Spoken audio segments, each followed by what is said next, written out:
Mainly ہم دو میں divide کرتے ہیں، ایک نثری اقسام، دوسرے ہوتے ہیں آپ کے جو آپ کے نثری اقسام ہوتے ہیں نا. تو اب نثر میں جو ہے وہ آپ کو پتہ ہے ساری چیزیں وہ آتی ہیں جو اس طرح سے پیراگراف میں لکھی جاتی ہے، اور نظم میں وہ چیزیں آتی ہیں جو شاعری کے فارم میں لکھی جاتی ہے، جیسے قصیدہ، مرثیہ، مثنوی، رباعی، قطعہ، ہے نا، غزل، نظم، حجف.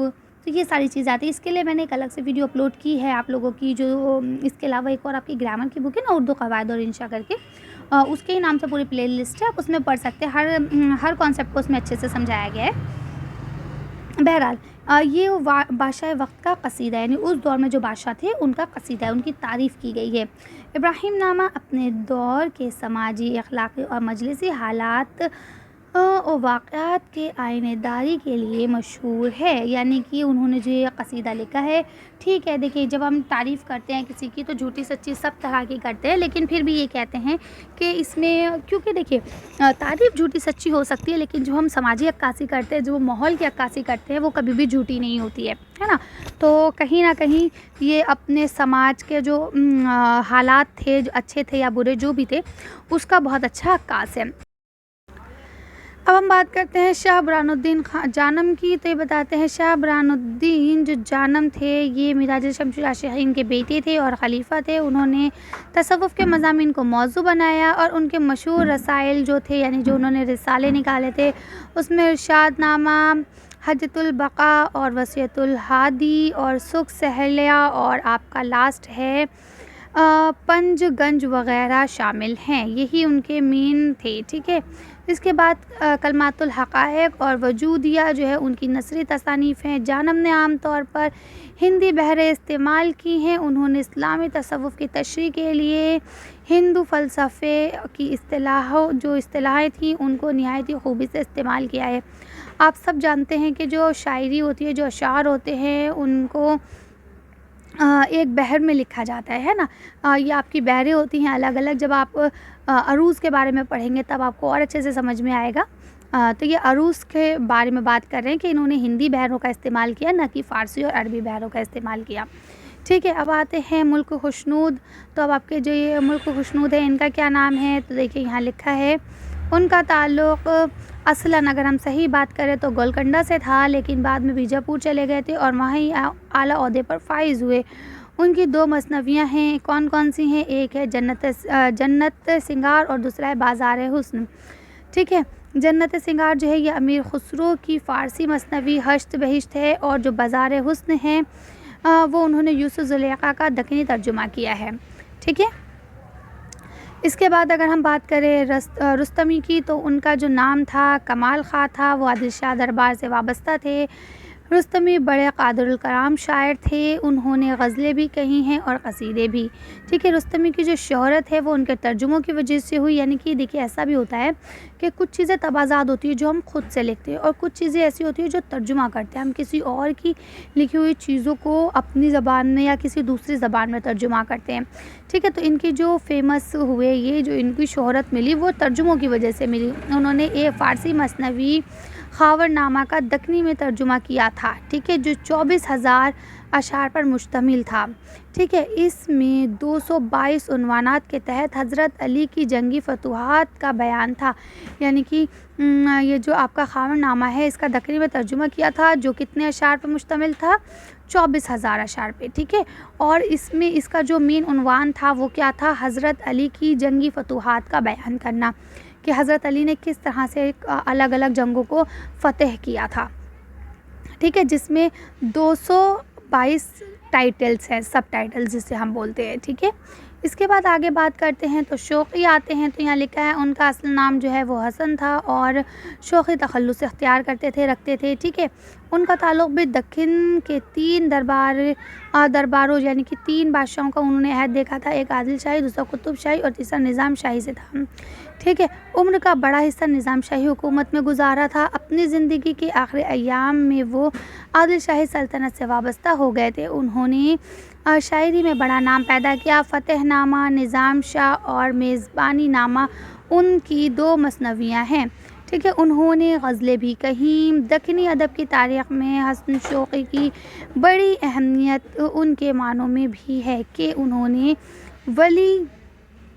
ولی سے قلب صنف غزل کو مقبول خاص و عام بنایا، یعنی کہ یہ ہے کہ ٹھیک ہے اوروں کی طرح شوقی نے بھی الگ الگ چیزیں لکھی، مثنویاں کہیں، غزلیں کہیں، لیکن ان کی جو مقبولیت ہے وہ اس لیے زیادہ ہے کہ انہوں نے ولی سے قبل یعنی ولی سے پہلے صنف غزل کو مقبول عام اور خاص کر دیا تھا، یعنی کہ عام اور خاص دونوں میں مقبول کرا تھا غزل کو، ٹھیک ہے، اور ان کا دیوان جو ہے حسن الشوخی کے نام سے شائع ہو چکا ہے۔ اس کے بعد اگر ہم بات کریں مقیمی کی، تو مقیمی جو ہیں وہ ابراہیم عادل شاہ کے زمانے کے مشہور شاعر تھے۔ انہوں نے مثنوی کہی، کیا نام تھا؟ چندر بدن اور مہیار، ٹھیک ہے۔ اسی طرح سے انہوں نے عادل شاہی دور کی پہلی عشقیہ مثنوی مانا جاتا ہے۔ ان کا شمار اردو کے اپنے دور کے مقبول مثنویوں میں ہوتا ہے، یعنی ان کی جو مثنوی تھی اس کا شمار اپنے دور کی مشہور مثنویوں میں ہوتا تھا۔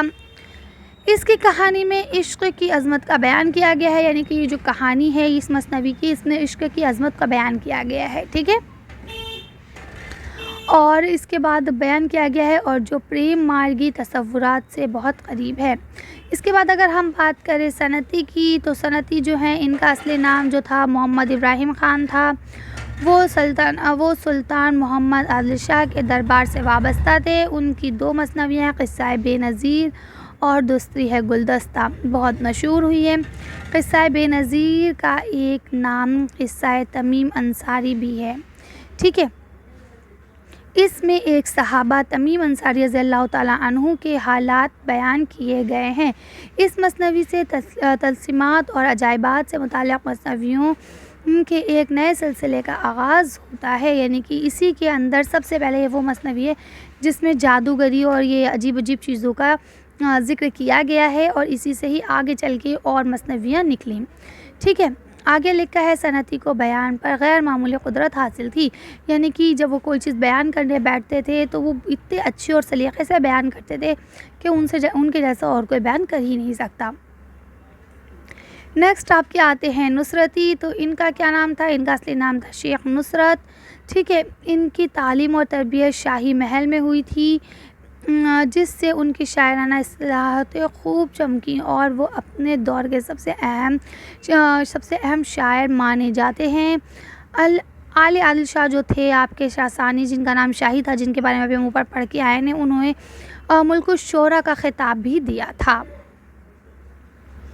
ٹھیک ہے۔ اس کے بعد لکھا ہے ان کی مثنویاں اردو کی بہترین رزمیہ مثنویاں کہی جاتی ہیں، ٹھیک ہے۔ مثنوی بھی الگ الگ طرح کی ہو سکتی ہے، رزمیہ ہو سکتی ہے، بزمیہ ہو سکتی ہے نا۔ رزمیہ یعنی لڑائی سے ریلیٹڈ، تو ان کی جو مثنویاں ہیں وہ زیادہ تر لڑائی سے ریلیٹڈ ہیں۔ اس کے بعد لکھا ہے ان کی 3 مثنویاں جو ہیں یہاں پہ لکھی ہیں، گلشن عشق، علی نامہ اور تاریخ سکندر، ٹھیک ہے۔ تو یہ جو ہے ان کی دستیاب ہیں، باقی اور بھی ہوں گی جو بھی شاید موجود نہیں ہوں، ملی نہ ہوں، ہے نا۔ تو اسی طرح سے بتاتے ہیں کہ انہوں نے علی نامہ علی عادل شاہ کی مضمون طوفان عمری لکھی، ٹھیک ہے۔ منظوم کا مطلب کیا ہوتا ہے؟ جو نظم کے فارم میں لکھی جائے۔ اس میں نصرتی کے قصائد بھی شامل ہیں، ٹھیک ہے۔ یعنی کہ انہوں نے نصرت جو یہ لکھی، اس میں انہوں نے اپنے قصیدے بھی شامل کیے ہیں۔ اس کے علاوہ گلشن عشق میں علی عادل شاہ کے مختلف جنگوں کا ذکر ہے، جو انہوں نے الگ الگ جنگیں لگیں، اور تاریخ اسکندری میں رزمیہ مثنوی ہے، اور اس میں بھی سکندر عادل شاہ کے انتقال پر مراٹھوں اور عادل شاہی فوجوں کے درمیان لڑائی کا حال بیان کیا گیا ہے۔ نصرتی کو قدرتی مناظر کی عکاسی اور یعنی جنگ کی آپ کی ہوتی تھی، جنگ و وجل کے مارکو، یعنی کہ جو اس کے ہوا کرتے تھے اس کی تفصیل پیش کرنے میں بڑی مہارت حاصل تھی، یعنی کہ وہ جنگ وغیرہ اور قدرتی مناظر کو بہت اچھے سے پیش کر پاتے تھے۔ اب ہمارا نیکسٹ شروع ہوتا ہے، دیکھیے ابھی تک ہم لوگ نے کیا کیا پڑھا، پہلے ہم نے تھوڑا سا پس منظر پڑھا، پس منظر کے بعد ہم نے بہمنی دور کو جانا، اور بہمنی دور کے جو 2 بڑے بڑے شعراء تھے ان کے بارے میں پڑھا تھا، جو کہ بظاہر ایک صوفی تھے۔ اس کے بعد ہم لوگ نے جانا کہ آپ کی بہمنی دور سے 5 اور سلطنتیں نکلی، جس میں سے 2 سلطنتیں عادل شاہی اور قطب شاہی سلطنتوں نے اردو کے آغاز اور ارتقاء میں بہت زیادہ حصہ لیا۔ تو ہم اردو کی جب آغاز اور ارتقاء کی بات کرتے ہیں تو انہی دو سلطنتوں کو پڑھتے ہیں. تو ابھی ہم نے پہلے عادل شاہی سلطنت کو پڑھا اور اس کے اندر جو بھی 10-12 ادباء و شعراء تھے ان کی تھوڑا تھوڑا نام اور ان کی جو تصانیف تھی ان کو جانا. اب ہم آخری دور یعنی کہ قطب شاہی دور کے بارے میں پڑھیں گے جو کہ گولکنڈہ کا تھا. ٹھیک ہے, تو اب اس کو پڑھتے ہیں. ساتھ ہی قطب شاہی دور کے کون کون سے ادباء اور شعراء رہے جنہوں نے اس میں اس کو سر انجام دیا, اس کے بارے میں جانیں گے. تو چلیے پڑھتے ہیں. تو یہ آپ کا قطب شاہی دور شروع ہوتا ہے. تو اس میں لکھتے ہیں گولکنڈہ میں قطب شاہی کی جو حکومت ہے وہ 1508 سے لے کے 1686 تک قائم رہی. گولکنڈہ کا علاقہ حیدرآباد, آندھرا پردیش اور موجودہ مہاراشٹر کے بعض علاقوں پر مشتمل تھا. یہاں کی قطب شاہی حکومت اور دلی کی مغل سلطنت نے نسلی اور تہذیبی یگانت دکھائی دیتی ہے. یعنی کہ اب یہاں آپ کو بالکل کلیئر ہے کہ پہلے یہ سارے علاقے ایک ہی ہوتے تھے, بعد میں یہ سب اسٹیٹس ڈیوائیڈ ہوئے ہیں. تو کون کون سے اسٹیٹس اس کے انترگت آتے تھے یہ آپ لوگ دیکھ لیں گے, کیونکہ اکثر پوچھ لیا جاتا ہے یہ کوشچن بھی, تو آپ لوگ اس کا خیال رکھیں گے. اس کے علاوہ بتاتے ہیں کہ یہ دونوں ایک جیسے تھی اور اتفاق سے دونوں کا استحکام کا جو زمانہ تھا, حکومت کا جو زمانہ تھا وہ بھی ایک تھا. اکبر کی طرح ابراہیم اور محمد قطب شاہ جو تھے وہ بھی مقامی سطح پر تہذیبی یگانت اور باہمی روابط کو فروغ دینے کی کوشش کی. یعنی دونوں نے یہیں کی جو چیزیں تھیں, یہیں کی جو ادب تھا, جو بھی تھی, اس کو مقامی چیزوں کو ہی فروغ دینے کی کوشش کی. اس کے بعد بتاتے ہیں گولکنڈہ کے ادبی ذخیرے نے بیجاپور کی ادبی روایت میں ایک نئی جہت کا اضافہ کیا. یہ جہت عشق و عبادت کی تھی. اس دور میں بھی شاعروں اور ادیبوں کے کئی نام ملتے ہیں جن میں سے چند اہم نام یہ ہیں. ٹھیک ہے, آپ بہت سارے نام ملتے ہیں جس میں سے چند اہم نام ہیں, جس میں ایک محمود, فیروز, محمد قلی قطب شاہ, اسد اللہ وحجی, عبداللہ قطب شاہ, غواثی ابن نشاطی اور قاضی محمود بحری. ٹھیک ہے, تو یہ امپورٹنٹ ہے. اب ہم ان سب کے بارے میں پڑھیں گے. تو دیکھیے سب سے پہلے آپ کے محمود آتے ہیں. تو محمود قطب شاہی حکومت کے ابتدائی زمانے کے شاعر تھے. ان کا ذکر وجی اور محمد قلی نے احترام کے ساتھ کیا ہے. محمود کی غزلیں, مرثیے اور جو دوہے تھے, دہرائے مختلف بیاضوں میں ملتے ہیں. اس کے بعد بتاتے ہیں کہ ان کی غزلیں جو ہیں, ان کی غزلوں میں فارسی اور مقامی زبان کی لفظیات کا خوشگوار امتزاج ملتا ہے. یعنی کہ ایسا نہیں ہے کہ صرف انہوں نے مقامی زبان کا استعمال کیا ہو اپنی غزلوں میں یا صرف فارسی زبان کا استعمال کیا, انہوں نے دونوں زبانوں کو اچھے سے مکس کر کے اس میں استعمال کیا ہے. ٹھیک ہے, ان کا ایک سنگم نظر آتا ہے دونوں زبانوں کا, ہے نا. اس کے بعد بولتے ہیں جو بعد میں آنے والے شعراؤں کے لیے غزل کے میدان میں نئی راہیں ہموار کرانے میں کافی مددگار ثابت ہوا. ٹھیک ہے, یعنی کہ بعد میں جو شعراء آئے انہوں نے ان سے ہی راہ ہموار کی. ٹھیک ہے, آگے بڑھتے ہیں. تو دیکھیے نیکسٹ آپ کے فیروز ہیں. تو ان کا اصلی نام کیا تھا؟ فیروز کا نام قطب الدین یا قطب الدین قادری تھا. ان کا شمار بیدر کے مشہور شاعروں اور گولکنڈہ کے بڑے اساتذہ میں ہوتا ہے.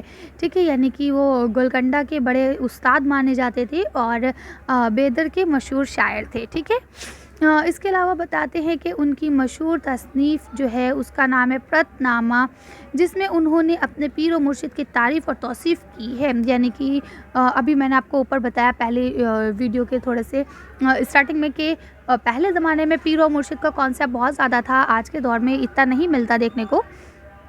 تو انہوں نے بھی یہ چیزیں اپنے پیر و مرشد کی رہنمائی کے لیے ہی کی تھی. ان کا طرز بیان روا اور بے ساختہ ہے. یعنی کہ ان کا لکھنے کا جو انداز ہے وہ بہت زیادہ فلو والا ہے. وہ مطلب بڑھا چڑھا کے یا باتوں کو گھمانے کی کوشش کرنا یا بہت زیادہ بناوٹ نہیں ہے ان میں. ٹھیک ہے, بے ساختہ ہے. جو انہوں نے کہا فوراً فلو میں کہہ گئے, کسی چیز کو ڈھالنے کی بنانے کی انہیں ضرورت نہیں ہے. نیکسٹ آتے ہیں آپ کے ملا وجی. ان کا نام اسد اللہ تھا. ان کے آبا اجداد جو ہے وہ خراسان سے آ کر دکن میں بس گئے تھے. اس کے بعد وجی وہیں پیدا ہوئے تھے. انہوں نے قطب شاہی خاندان کے 4 بادشاہوں کا زمانہ دیکھا. یہ ایک واحد ایسے شاعر ہے جنہوں نے 4 بادشاہوں کا زمانہ دیکھا ہے. وہ فارسی اور